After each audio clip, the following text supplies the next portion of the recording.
Everyone, it's me with some twin flame news. Basically, I had to perform a bit of an exorcism on my twin flame, and the last video I think I made, like the last series of twin flame videos I have made, was very tumultuous. We did have a brief separation of a couple of days. You saw the kind of stuff that was going on. I mean, my twin was just so filled with anger, so filled with just darkness and sadness and just everything that you don't want. There was this little story that said you were holding a cup of coffee and someone knocked into you and coffee spilled out. They say, why did you spill coffee? Well, because somebody bumped into you. But that's not the correct answer. The reason why the coffee got spilled was because that's what you're hanging on to. So when you're hanging on to anger and sadness and pain and frustration and somebody knocks into you, well, that's what you're going to be spilling out. So this is a good lesson for anybody, especially you too. So that's my kid. He's going to be the next one to receive one of my energy healing treatments. But I wanted to briefly share with you, in case you need to perform one on someone, a guideline of what you can basically do. And as long as your intention is there, then you're good. I will give a warning though. You should protect yourself, because I did absorb some of the negative energy from once I got it out of him. I do hear that there's an oil called White Angelica that will help protect the person who's doing the healing. So I do need to get some of that. If you're ever interested in oils, go on Instagram and follow the hashtag Young Living Essential Oils with Erica. And that'll be my hashtag for my oils. But what you really need for this is some obsidian. The more the better. Rose quartz if you have it. If you don't have it, you can improvise with like any good stone. But when I say obsidian, you really do need the obsidian. Maybe onyx would be okay too. And the intent to just clear them of this, either an entity that's taken over them, or just all those emotions that can't seem to get out. Because when you're so filled to, you only have so much room. When you're filled to the brim with these low vibrating emotions, you can't let good feelings and love in. So even if somebody around you is loving you, you're not going to notice it. And this is good information not only for twin flames, but really anybody. I have performed healing, energy healing services on a few people. So if you feel like you may want me to perform one, let me know if you're local to me. Anyways, get your subject laying down. We did this in his bed. If you don't know the person very well, then maybe not in their bed, somewhere else. Get them laying down. Take their clothes off, or at least their shirt. You want to be able to have everything on them. I use some oils in this, not just for the aromatherapy, but also certain oils to do certain things.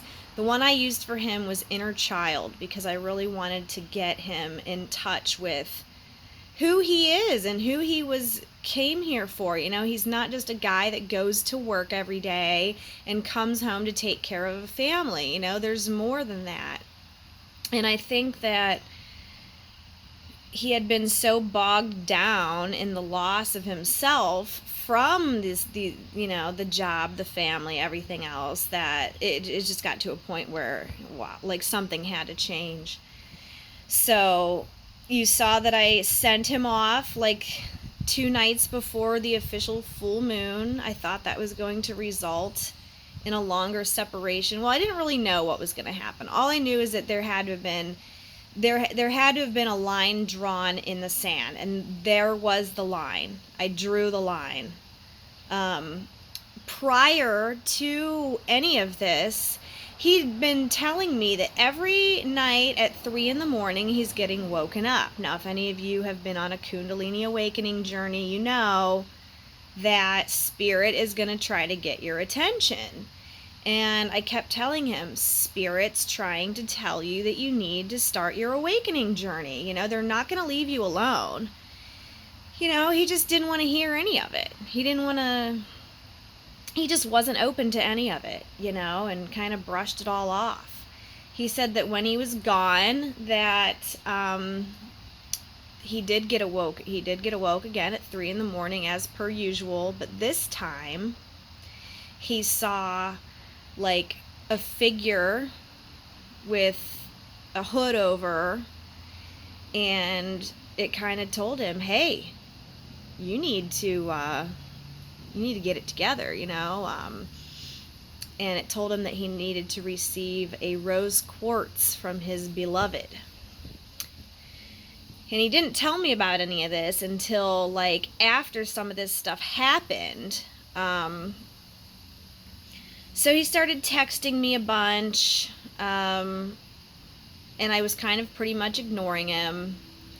And then when he kind of finally said, hey, I think I want to see that healer that you saw, and I think I want to participate in these energy clearings that you're talking about, like, can we do this? That's when I started responding. So I'm like, okay, yeah, now we're getting somewhere. So forward a little bit, when we were spending time together, after I did balance him out, which I will get into what I did, but after he was balanced out, I swear to you, I had his light so incredibly bright white, gleaming, that I literally couldn't stand it to my eyes, and I had to wear my hood down. And I could just bask in the warm glow, the white light that he was exuding. It was just amazing. We were, being all in love and having our little union, of course. And it was so amazing that we actually became the yin and the yang. And I had never felt that way before in my life, but I was complete black darkness and he was complete white, bright light. And that happened, after the energy clearing and everything. But so we performed the energy clearing the day that the full moon would come that evening. So the same day that the full moon would be coming. And I laid obsidian on him to absorb. Now, during when you use clearings and you're using your stones and they get absorbed, you got to clear it out before you can use it again. It's almost like wringing up a puddle with a sponge. Once it absorbs it all, you got to get it out before you can absorb more. So I had to do about three of those, and I put hematite and obsidian on his feet, like looped around on his toes, and all the way up I had I draped the obsidian, like I have a big thing of obsidian, like it's wide. I use it for my womb healing. And I laid it, down here all through his soul. I put lapis lazuli on his third eye to help him open that up and get in touch. And I was just, I was using the juniper sage too, just clearing out the energy, tapping on him, just absorbing it all and talking while I did it, because a lot of it is self-healing, self-visualization. And I would tell him, imagine that all the darkness coming out, see that it is like emitting from your body and floating into the universe, never to be seen again. So a lot of that, I was just prompting him with visualizations. I got him super relaxed prior, we just got him all tucked into bed, like real nice and snug, warm. I saged the whole room before I even started. I did light my magic candle, which my full moon magic candle I had ordered specifically for this moon, because I knew, well, when I set my intentions now, when I set my new moon intentions, my full moon intention was to achieve twin flame union. So when I opened that the day of the full moon, and that package has been sitting there. Like, I do a lot of online shopping. I have packages stacked up, and I don't open them every day. I have a very short-term memory, like, loss thing going on, so it's always a nice surprise when I open something and I'm like, oh, I love this, yay, so I have packages that may sit there for weeks, and then when I have a chance to open them, I open them up. Well, that one I just happened to grab out from something, and I opened it up, and it was my full moon magic. And let me tell you what, this website I got it from, it's called Tamed Wild. I opened it up, and I immediately felt a rush of just tingling, glowing energy come over me. Like, whoever puts their thought and effort into creating these sacred objects is really good. So I used that candle. And I just stated my intentions out loud to the universe. I instructed him to not only visualize the release of all the darkness out of him after we cleared that negative energy out. I put my hands together and I was sending just white healing light into him. I was sending it all in there and clearing the rest of the darkness out. I was opening up his crown chakra so that all that bad stuff could flow out.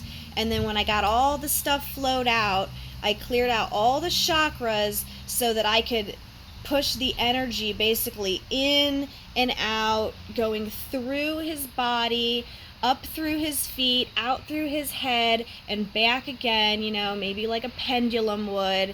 And just for a while there, he was just sitting, and we were just letting energy just go in and out of him, clearing him out, like poison out, love in.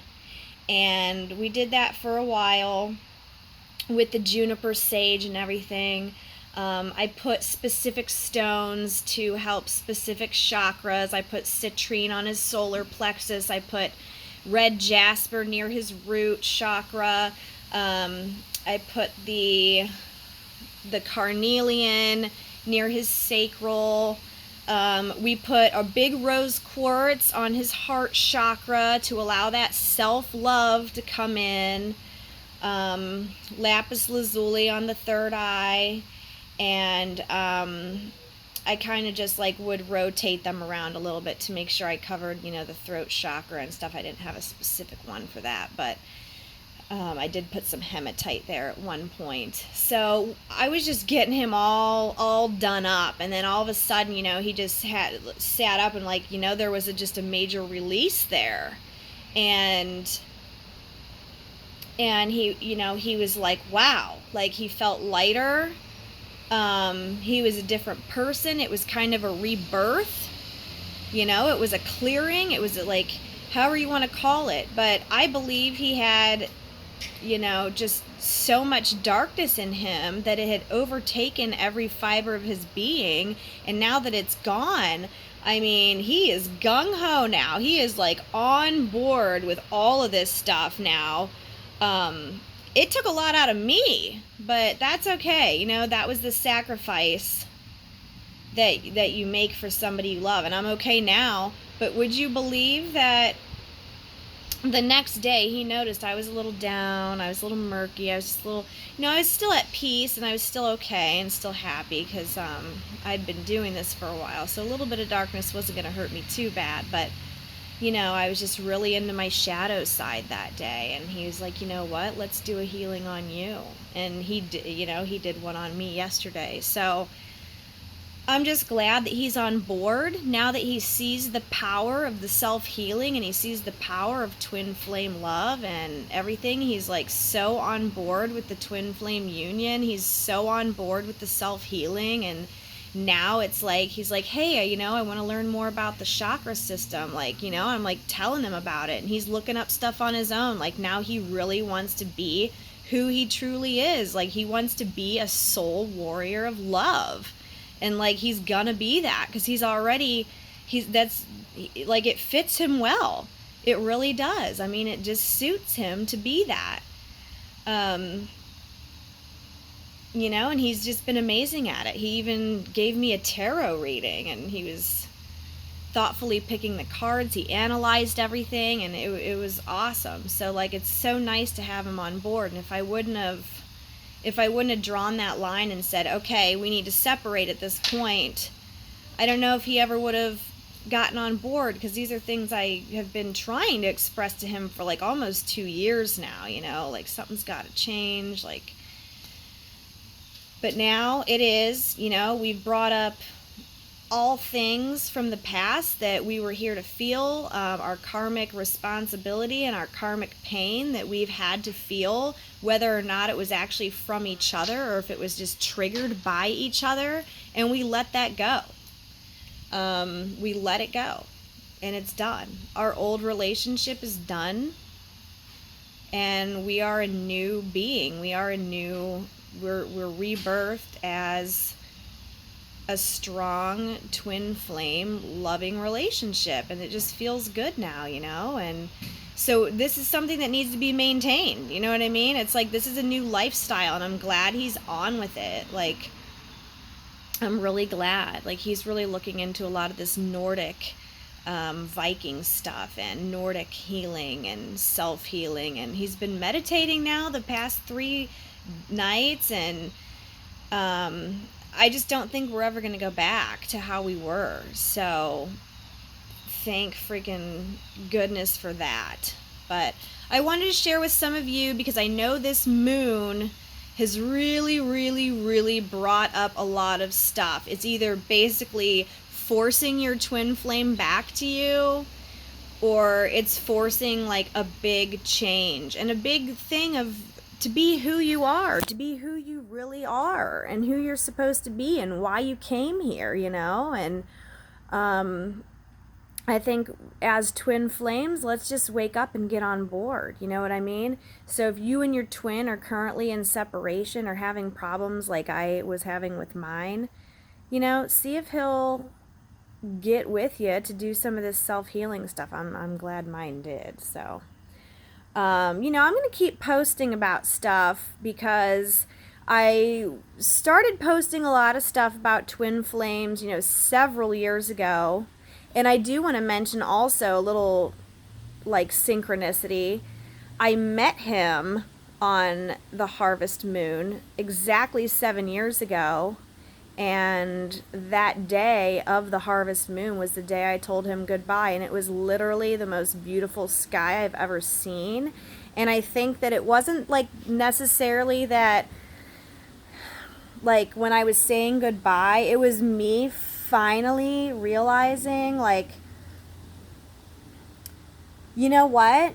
Self-love means that no matter how much you love your twin, if they're not being what you need and they're not gonna like be on with the purpose, then you have to let them go and love yourself. And I think that's the major test, because they say you can find your twin within. And the twin flame journey, truthfully, is about loving yourself. And I think that was the very first time, because he had been the runner on a few occasions, and I was the one crying and everything else, and I have never actually been the one to truthfully want him to go.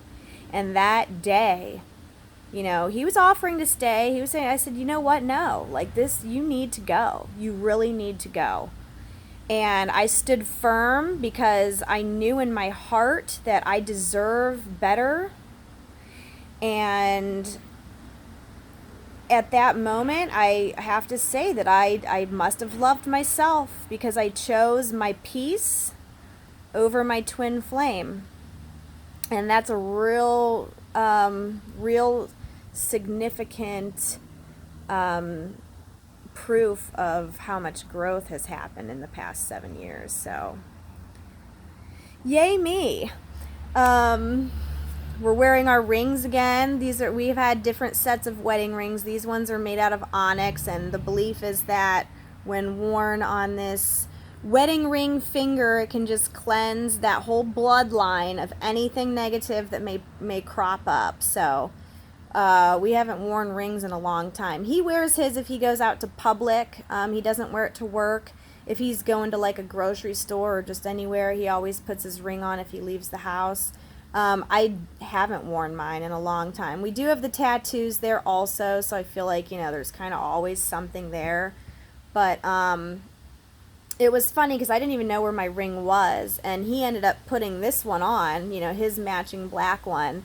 And then he said he just looked over, and there was mine sitting like on some shelf in our house, just like amongst other papers and piles of stuff.